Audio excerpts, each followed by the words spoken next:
Bonjour Éric Ciotti. Bonjour. Est-ce que vous pensez sincèrement que le gouvernement ne fait pas tout ce qu'il peut pour éviter les attentats? Nous sommes à la 246e victime depuis le 7 janvier 2015. Plus de 900 blessés. Ronan qui a été assassiné samedi soir dans une rue commerçante de Paris. Il faisait la fête avec des amis et cette 246e victime. Nous avons une situation où on avait identifié celui qui a commis cet acte. Comme à chaque fois. Il y en a 20 000 en France qui sont identifiés. Donc nos services ont fait un bon travail.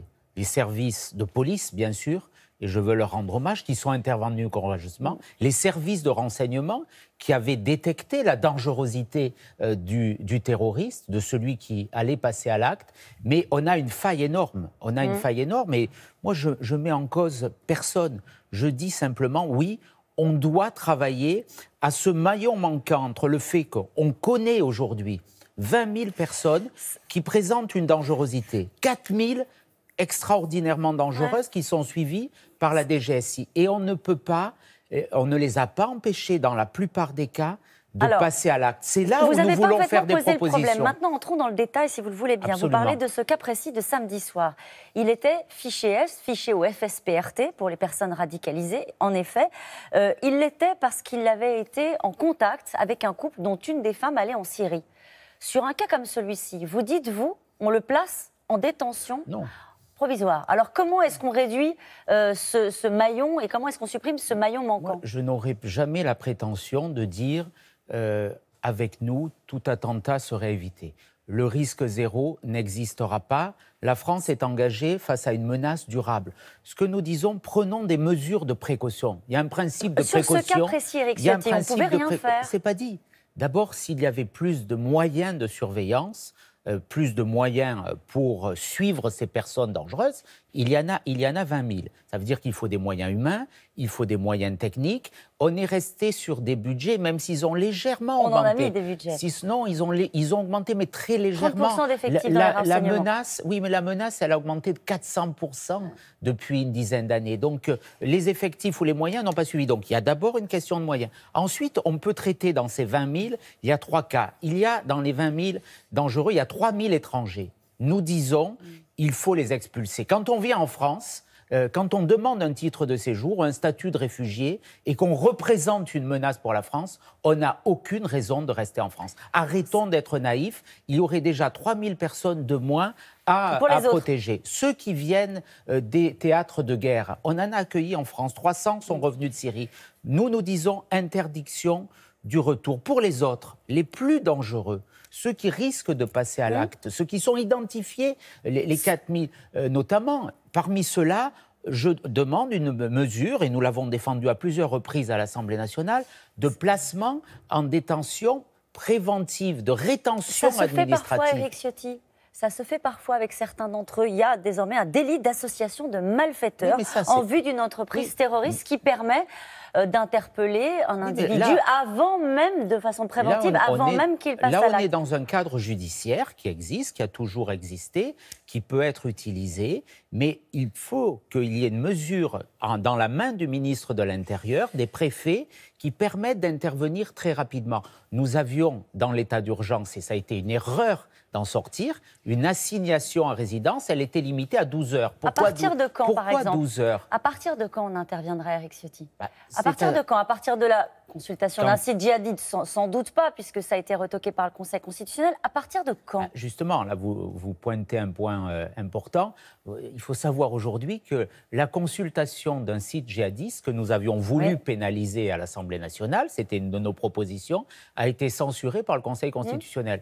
Le président Macron parle d'une réforme constitutionnelle. Bien, s'il y a un point qu'il faudrait modifier, c'est bien celui-là. Comment comprendre qu'on ne peut pas être poursuivi lorsqu'on consulte un site djihadiste qui propage cette idéologie de haine? Donc on est quelque part, et c'est ça que nous reprochons aujourd'hui. On a gardé nos vieux codes, alors que nous sommes en guerre, qu'on nous a déclaré une guerre finalement contre la civilisation, contre notre pays. Nous restons avec nos mêmes méthodes. On dit l'état de droit, bien sûr, Nous sommes dans un État démocratique, mais le droit, on peut l'adapter à la menace. Moi, Quel est le modèle? Quel est votre modèle, Éric Ciotti? Protéger les Français. Quel est votre modèle? Le modèle israélien? Il y a des pays. Israël, vous le citez, c'est mieux protéger contre le terrorisme. Ce qui s'est passé à Paris, les couteaux, les voitures, ce sont des modes opératoires auxquels Israël est confronté. Ses services de renseignement ont été considérablement renforcés. Il y a une mesure de rétention administrative préventive. Nous, ce que nous proposons, c'est qu'il y ait un juge qui intervienne. Mais tout ça existe. Nous disons au président de la République, et Laurent Wauquiez lui a dit, écoutez-nous. L'unité nationale, elle n'est pas que d'un côté. Laurent Wauquiez a dit au président de la République, recevez les présidents de partis.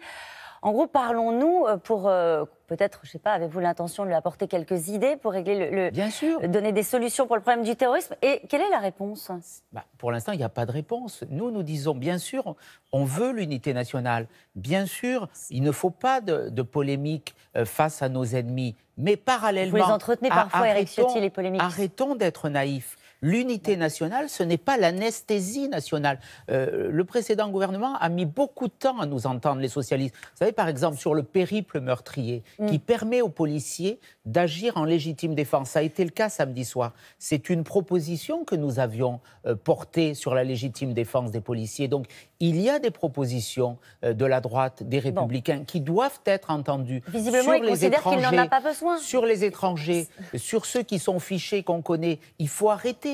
Nos concitoyens ne peuvent plus comprendre qu'on identifie des personnes dangereuses et qu'on ne les empêche pas de passer à l'acte. Est-ce que c'est une question de personne?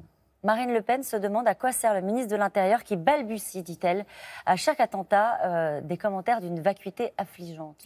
Bon, moi, je ne ferai pas d'attaque personnelle. Le gouvernement est composé tel qu'il est. Il y a un bon ministre de l'Intérieur?